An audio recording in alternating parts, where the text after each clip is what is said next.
स्वागत है आप सभी का आपके अपने YouTube channel Vinod Hindi point में। आज के इस वीडियो में पढ़ने वाले हैं Bihar state Hindi second paper 2023 के पेपर का हल। विगत वर्ष के जो प्रश्न पत्र होते हैं वह आगामी सभी परीक्षाओं के लिए बहुत ही महत्वपूर्ण होते हैं। तो चलिए शुरू करते हैं आज का ये वीडियो। उससे पहले आपको बता दें 29 मई से 2 जून तक बहुत ही भयंकर गर्मी पड़ने वाली है और ये जानकारी जो है मौसम विभाग द्वारा दी गई है। इसका जो टेम्परेचर है वह 55 तक जा सकता है। सुबह 10 बजे से लेकर के शाम के 3-4 बजे तक आप घर से बाहर ना निकलें, बहुत जरूरी है तभी घर से बाहर निकलें। चलिए शुरू करते हैं आज का ये वीडियो। 2023 के पेपर का हल। किस इतिहासकार ने हिंदी साहित्य का प्रारंभ संवत 1050 से माना है? तो इसका सही उत्तर हो जाएगा आचार्य रामचंद्र शुक्ल ने हिंदी साहित्य का प्रारंभ जो है वह 1050 से माना है। आदिकाल को चारण काल किसने कहा? चारण काल, देखिए चारण काल और संधि काल जब पूछा जाए तो वहां पर राम कुमार वर्मा होगा और चारण काल केवल पूछा जाए तो जॉर्ज ग्रियर्सन होगा। हिंदी साहित्य का आधा इतिहास के लेखक कौन है? हिंदी साहित्य का आधा इतिहास ये सुमन राजे का इतिहास ग्रंथ है।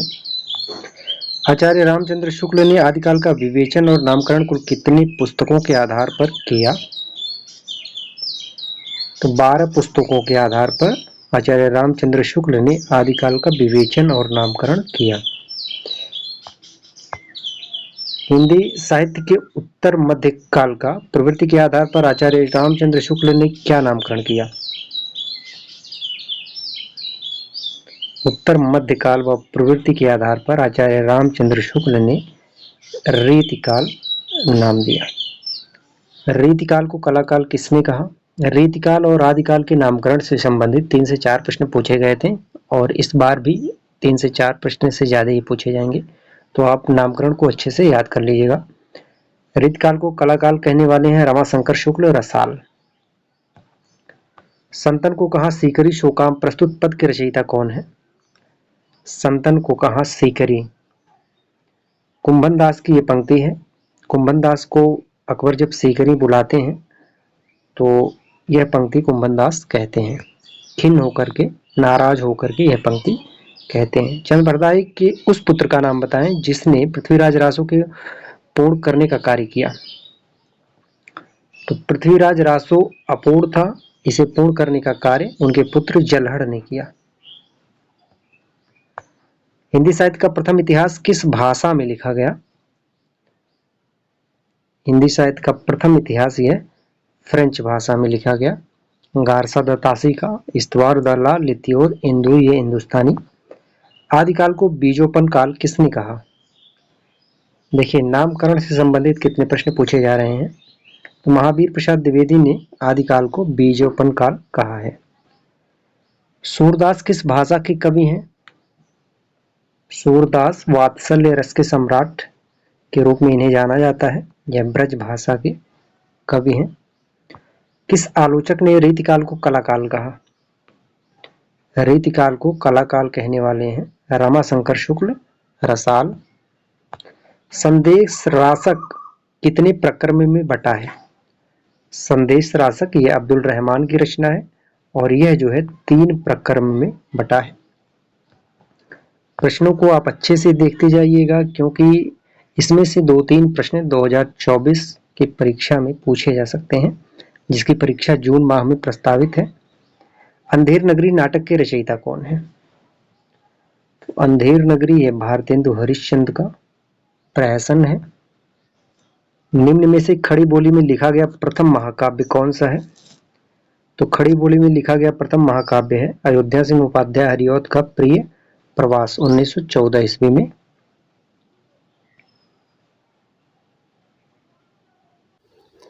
मिलन पथिक और स्वप्न खंड काव्यों के रचयिता कौन है? मिलन पथिक और स्वप्न यह राम नरेश त्रिपाठी की रचना है। हिम किरीटनी और हिम तरंगिनी काव्य संग्रह किस कवि की रचना है? माखनलाल चतुर्वेदी। इन्हें एक भारतीय आत्मा के नाम से जाना जाता है। किस आलोचक ने छायावादी काव्य में अनुभूति की प्रधानता के कारण इसे स्थूल के प्रति सूक्ष्म का विद्रोह माना है? स्थूल के प्रति सूक्ष्म का विद्रोह डॉक्टर नगेंद्र ने माना है। वहीं रामविलास शर्मा ने स्थूल के प्रति सूक्ष्म का विद्रोह न मान करके वरन थोथी नैतिकता का विद्रोह माना है। प्रकृति का मानवीकरण किस युग की एक प्रमुख प्रवृत्ति है? प्रकृति का मानवीकरण तो ये छायावाद युग की प्रमुख प्रवृत्ति है।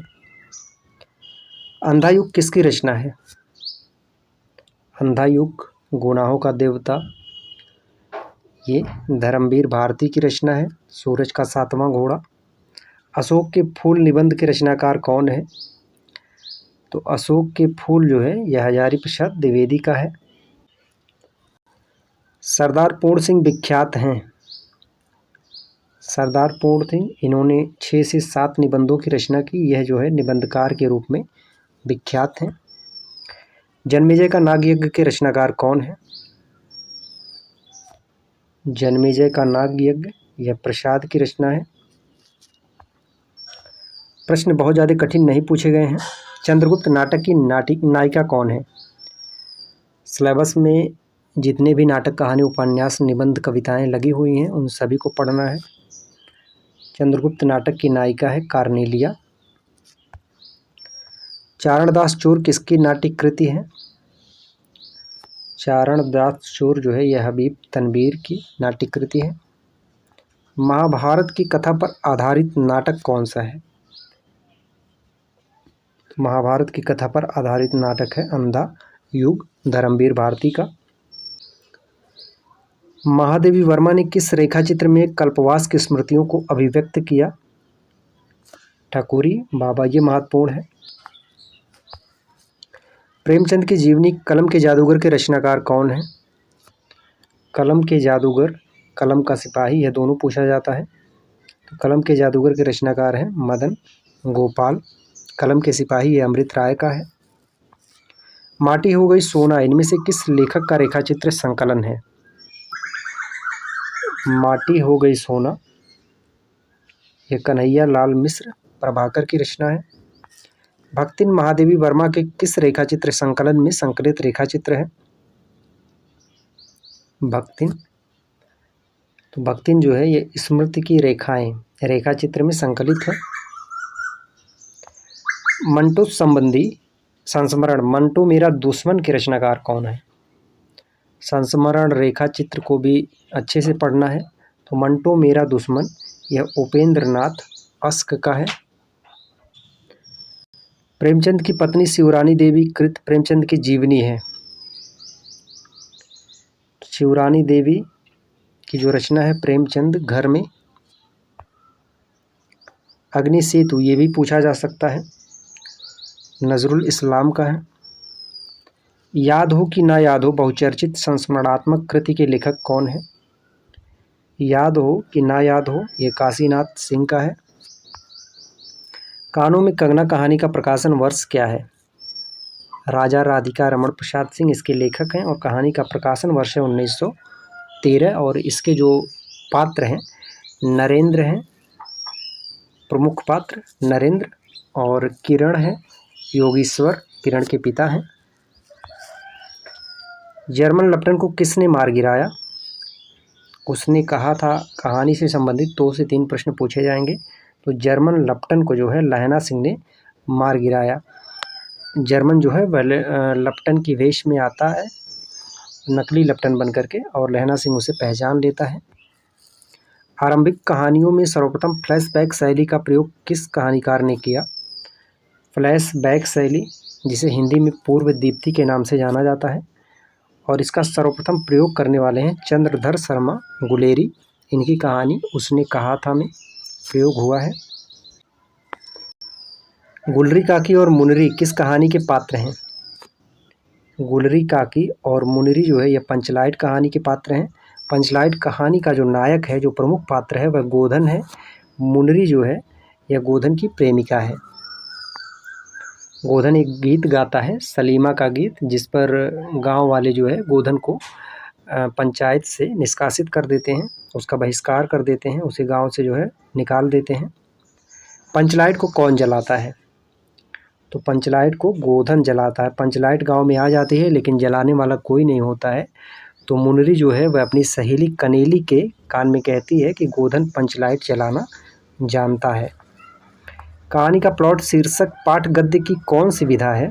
तो कहानी का प्लॉट यह शिवपूजन सहाय का है और इसकी जो विधा है यह कहानी है। भगजोगनी किस कहानी की पात्र है? भगजोगनी, मुंशी जी, दरोगा साहब, ये सभी जो है कहानी का प्लॉट के पात्र हैं। भगजोगनी के संदर्भ में एक प्रश्न बन सकता है, भगजोगनी का जो दूसरा विवाह होता है वह उसके सौतेले बेटे से होता है। सौतेला बेटा ही उसका दूसरा पति होता है। गोदान उपन्यास में प्रेमचंद ने किन दो गांवों का उल्लेख किया है? जो दो गांवों का उल्लेख है वह सेमरी और बेलारी है। अब आप कमेंट करके बताएं, होरी का गांव सेमरी है या फिर बेलारी? राय साहब का कौन सा गांव है, होरी का कौन सा गांव है? निम्नलिखित पात्रों में से कौन होरी की पत्नी है? तो होरी की पत्नी का नाम है, इनमें से कोई नहीं, धनिया है। ठीक है, यह होरी की पत्नी है। झुनिया यह होरी की बहू है। होरी और धनिया की बहू है। गोबर की पत्नी है। भोला की पुत्री है। सिलिया यह जात की चमारिन है और दाता दीन की प्रेमिका है।